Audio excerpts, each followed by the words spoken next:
नमस्कार, स्वागत है आप सभी का आपके अपने परिवार साइन एजुकेशन में। तो हम एसएससी जीडी एग्जाम को लेकर जीके एंड जीएस की क्लास पढ़ रहे थे। उसी कड़ी में आज की हमारी क्लास रहेगी, जिसमें हमारा देखो पहला क्वेश्चन है, पैरामीशियम खालिस्तान के द्वारा प्रजनन करता है। किसकी बात हो रही है? पैरामीशियम की बात हो रही है। किसके द्वारा प्रजनन करता है? तो राइट आंसर क्या हो जाएगा? द्विविखंडन, यानी ऑप्शन डी बिल्कुल हमारा करेक्ट हो जाएगा। किसके द्वारा प्रजनन करता है? द्विविखंडन के बारे द्वारा करता है। देखिए, पैरामीशियम द्विखंडन द्वारा प्रजनन करता है। द्विखंडन जनन एक तरह के अलैंगिक जनन की क्रियाविधि है। कैसी है? अलैंगिक जनन की क्रियाविधि है। इस विधि द्वारा जीवों के एक निश्चित वृद्धि के पश्चात गुणसूत्र का द्विगुणन हो जाता है। फिर केंद्र के कोशिका द्रव्य विभाजन द्वारा दो पुत्री कोशिकाओं को जन्म देती हैं। इसके बाद देखो, ये पुत्री कोशिकाएं वृद्धि कर समुचित आकार ग्रहण कर लेती है तथा पूर्ण परिपक्व होने के बाद जनन क्रिया संपन्न करती हैं। इस प्रकार बार बार द्विखंडन जनन के द्वारा अपनी संख्या को बढ़ाते रहते हैं। ऐसे जीवों के दो प्रमुख उदाहरण की बात करें तो हो जाएगा एक तो अमीबा और पैरामीशियम। दोनों के दौरे वेरी इंपॉर्टेंट है, याद रखना, अमीबा और पैरामीशियम। चलिए नेक्स्ट क्वेश्चन। वायुमंडल में ओजोन की कमी को खालिस्तान से जोड़ा गया है। कि ओजोन परत की कमी हो रही है, उसको हम किसके द्वारा जोड़ सकते हैं? तो किसके कारण ओजोन की कमी हो रही है? क्लोरोफ्लोरोकार्बन यानी सीएफसी। ऑप्शन बी बिल्कुल करेक्ट हो जाएगा, क्लोरोफ्लोरोकार्बन। देखिए, वायुमंडल में उपस्थित ओजोन परत, ओजोन गैस की परत सूर्य से आने वाली पराबैंगनी किरणों को अवशोषित करती है। यानी पराबैंगनी किरणें हैं जो सूर्य से आती हैं, उनको पृथ्वी पर आने से रोकती है। ओजोन परत को नष्ट करने वाली गैस क्लोरोफ्लोरोकार्बन है, जो एयर कंडीशनर या रेफ्रिजरेटर आदि से निकलती है। क्लोरोफ्लोरोकार्बन के कारण ओजोन परत की क्षति हो रही है, जिसके कारण सूर्य से आने वाली पराबैंगनी किरणें पृथ्वी पर आ रही हैं, जिसके कारण कैंसर जैसी बीमारी पैदा हो रही है। देखिए, ओजोन गैस की कमी होने से सूर्य की पराबैंगनी किरणें पृथ्वी पर पहुंचकर कैंसर जैसी भयानक बीमारियां फैला सकती हैं। अगला क्वेश्चन है, मकर राशि के त्योहार को भारत के किस हिस्से में उत्तरायण के रूप में जाना जाता है? कौन सा त्योहार है जो अभी मनाया गया है? मकर संक्रांति। त्योहार को भारत के किस हिस्से में उत्तरायण के रूप में जाना जाता है? तो राइट आंसर क्या हो जाएगा? गुजरात राज्य में। कहां पर? गुजरात में। मकर संक्रांति के उत्तरायण के रूप में मनाए जाने वाले त्योहार को भारत के गुजरात राज्य में मनाया जाता है। मकर संक्रांति भारत का प्रमुख पर्व है जब सूर्य मकर राशि में प्रवेश करता है। कहां पर? जब सूर्य मकर राशि में प्रवेश करता है तो यह त्योहार मनाया जाता है। तमिलनाडु में इसे पोंगल पर्व भी कहा जाता है। तमिलनाडु में इसे पोंगल पर्व के रूप में मनाया जाता है।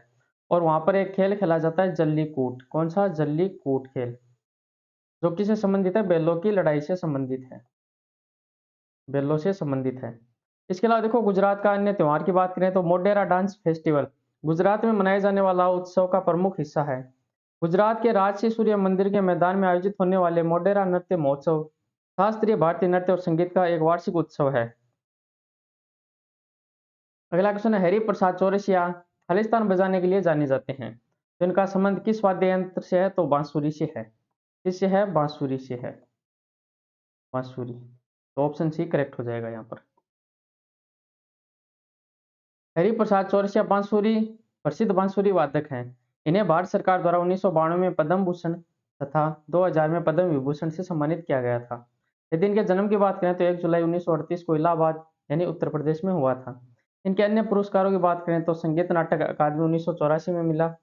इसके बाद कोणार्क सम्मान 1992 में, और 1992 में इन्हें पद्म भूषण भी मिला था। कौन सा मिला था? पद्म भूषण भी मिला था। 2000 में इन्हें हाफिज अली खान पुरस्कार और इसके अलावा पद्म विभूषण मिला था। पद्म विभूषण मिला था। इंपॉर्टेंट है, याद रखना। अगला क्वेश्चन है, निम्न में से किस पोषक तत्व की कमी से रिकेट्स नामक बीमारी हो जाती है? कौन सी रिकेट्स नामक बीमारी हो जाती है? तो विटामिन डी की कमी से। ऑप्शन सी बिल्कुल करेक्ट हो जाएगा। विटामिन डी की कमी से रिकेट्स नामक बीमारी होती है। इसके अलावा देखो, अन्य विटामिनों की कमी या बढ़ोतरी के कारण जो रोग होते हैं उनके बारे में हम देखते हैं। तो विटामिन ए से होता है रतौंधी और जीरेप्थिलीमिया। रतौंधी और जीरेप्थिलीमिया, रतौंधी इंपॉर्टेंट है, याद रखना। विटामिन बी 1 की कमी से भूख और वजन का घटना। इसके अलावा बेरी विटामिन बी 2 जीभ पर छाले का पड़ जाना, असमय बुढ़ापा आ जाना, यानी समय से पहले बुढ़ापा आना विटामिन बी 2 की कमी के कारण। बी 3 की बात करें तो जीभ का चिकनापन, त्वचा पर फोड़े फुंफुस से होना। विटामिन बी 5 पेशियों में लकवा, पैरों में जलन इत्यादि होना। विटामिन बी 6 से त्वचा रोग, मस्तिष्क का ठीक से काम नहीं करना और एनीमिया विटामिन बी 6 के कारण होते हैं। विटामिन बी 7 लकवा की शिकायत, शरीर में दर्द, बालों का गिरना तथा वृद्धि में कमी हो जाना। विटामिन बी 12 से करें तो रुधिर की कमी, यानी रक्त की हमारे शरीर में कमी होती है विटामिन बी 12 के कारण। विटामिन सी से मसूड़ा फूलना तथा स्कर्वी रोग हो जाता है। विटामिन ई की बात करें तो जनन शक्ति का कम होना। विटामिन के से रुधिर का स्राव होना तथा ऐंठन या हीमोफीलिया रोग हो जाते हैं। भारत में राज्यों के राज्यपालों की नियुक्ति करने का अधिकार किसके पास है? राज्यपालों की नियुक्ति का अधिकार किसके पास है? तो राष्ट्रपति जी के पास है। किसके पास? राष्ट्रपति। यानी ऑप्शन डी बिल्कुल करेक्ट हो जाएगा। भारत में राज्यों के राज्यपालों की नियुक्ति राष्ट्रपति द्वारा 5 वर्षों की अवधि के लिए की जाती है। कितने वर्षों के लिए? 5 वर्षों की अवधि के लिए की जाती है, परंतु वे राष्ट्रपति के प्रसाद पर्यंत पद धारण करते हैं। राज्यपाल पद ग्रहण करने से पूर्व उच्च न्यायालय के मुख्य न्यायाधीश अथवा वरिष्ठतम न्यायाधीश के समक्ष शपथ लेता है। भारत के संविधान में राज्यपाल को उसके पद से हटाने हेतु किसी भी प्रक्रिया का उल्लेख नहीं किया गया है। भारतीय संविधान में राज्यपाल को पद से हटाने हेतु किसी भी प्रक्रिया का उल्लेख नहीं किया गया है। रेगुर मिट्टी को सम्मुख अपने पद मिट्टी के नाम से भी जाना जाता है। यानी रेगुर मिट्टी को अन्य किस नाम से जाना जाता है? तो काली मिट्टी। यानी ऑप्शन बी बिल्कुल करेक्ट हो जाएगा। कौन सी मिट्टी? काली मिट्टी, जिसे हम बोलते हैं रेगुर मिट्टी। रेगुर मिट्टी, ऑप्शन बी करेक्ट हो जाएगा। रेगुर मिट्टी को काली मिट्टी के नाम से जाना जाता है। इस मिट्टी का निर्माण बेसाल्ट चट्टानों के टूटने फूटने से होता है। कौन सी चट्टानों से? बेसाल्ट चट्टानों के टूटने फूटने से होता है। इसमें मैग्नीशियम, चूना, आयरन एवं एल्यूमिनियम की बहुलता होती है। यह मिट्टी कपास की खेती के लिए सर्वाधिक उपयुक्त होती है। देखो ऐसे याद रखना, कैसे काली, कैसे कपास। कपास के लिए कौन सी मिट्टी उपयुक्त होती है? तो यानी काली मिट्टी उपयुक्त होती है, जिसे हम बोलते हैं रेगुर मृदा। काली मिट्टी मुख्य रूप से दक्कन ट्रेप में पाई जाती है, जिसमें महाराष्ट्र, पश्चिमी मध्य प्रदेश और गुजरात के विशाल क्षेत्र शामिल हैं।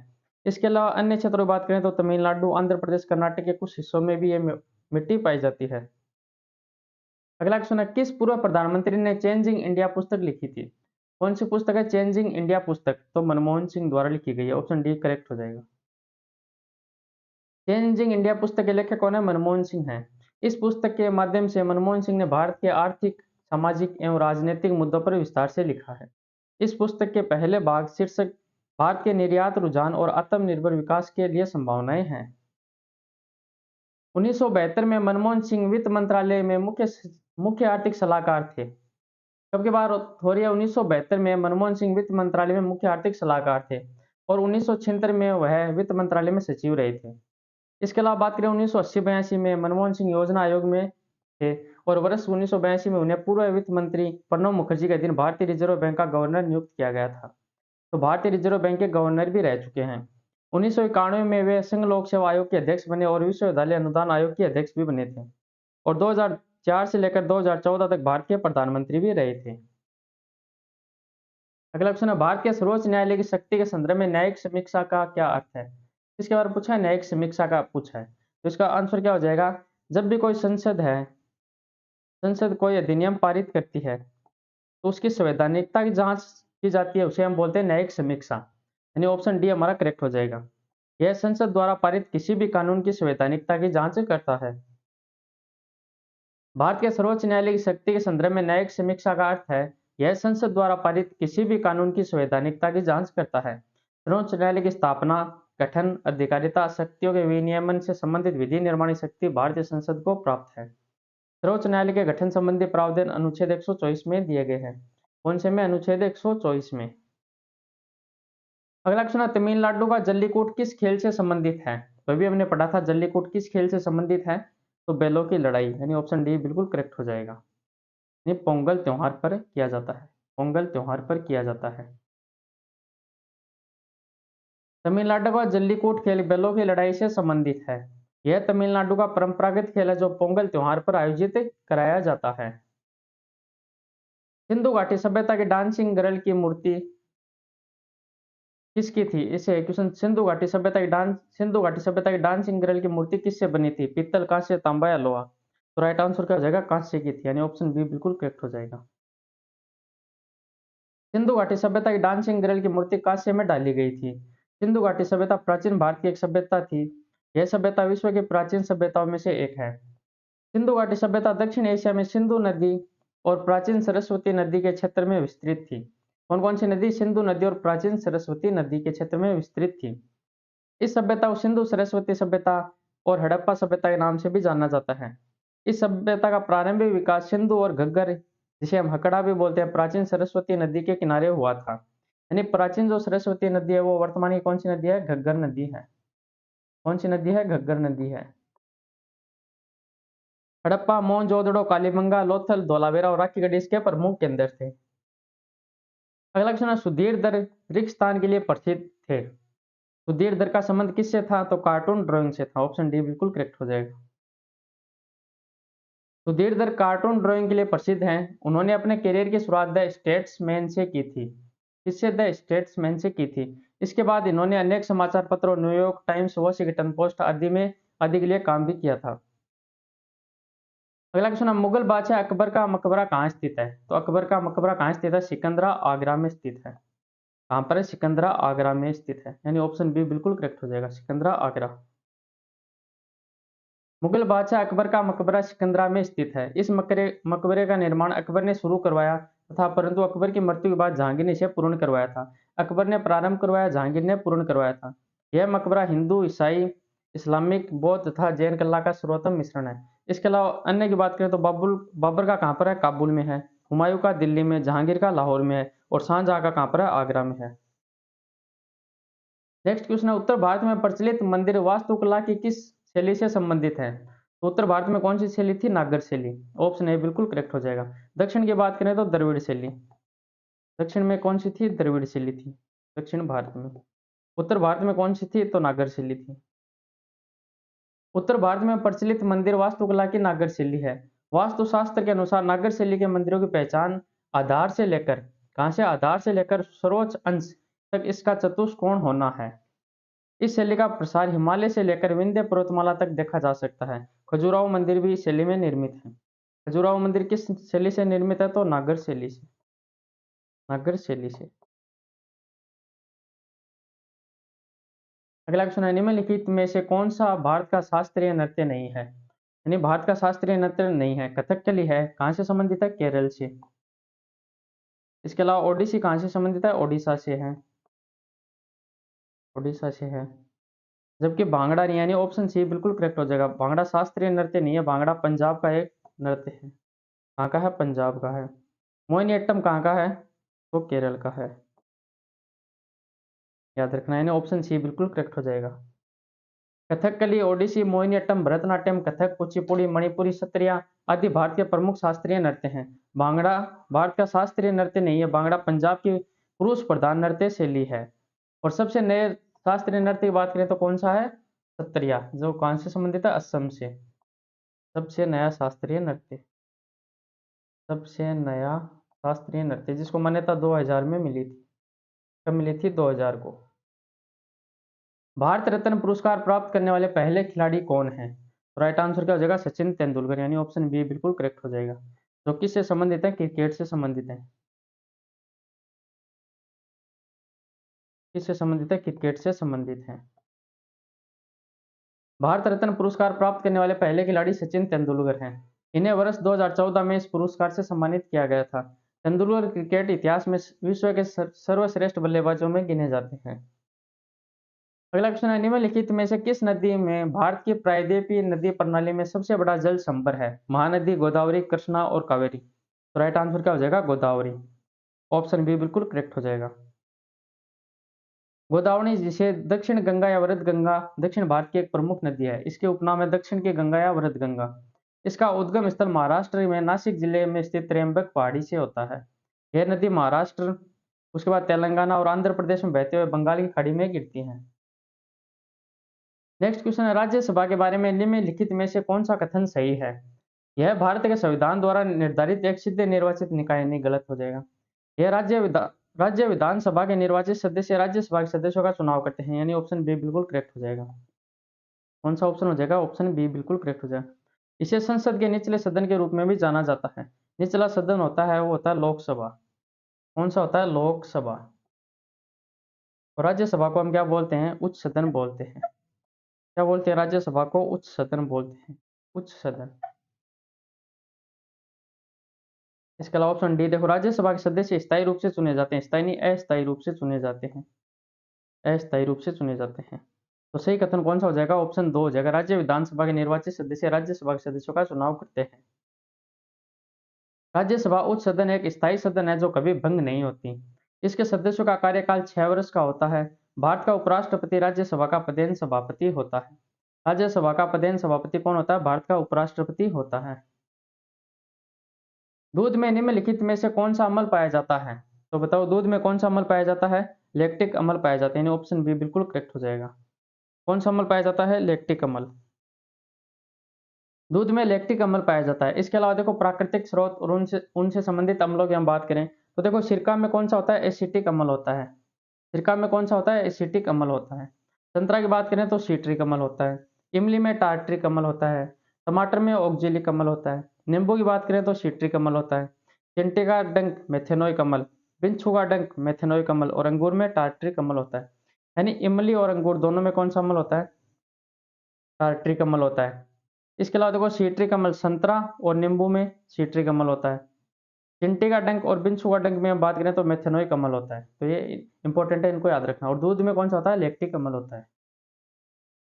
अगला क्वेश्चन है, भारतीय संविधान में पहला संशोधन किस वर्ष में किया गया था?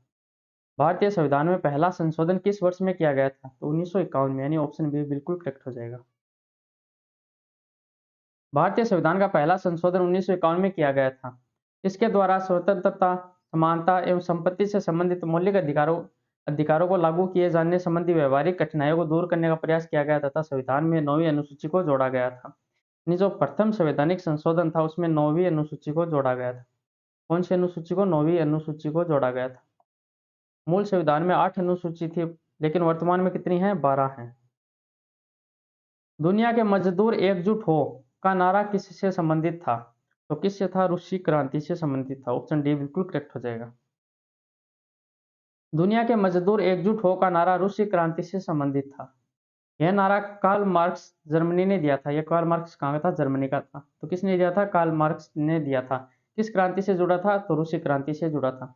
1917 की रूस की क्रांति विश्व इतिहास की महत्वपूर्ण घटनाओं में से एक है।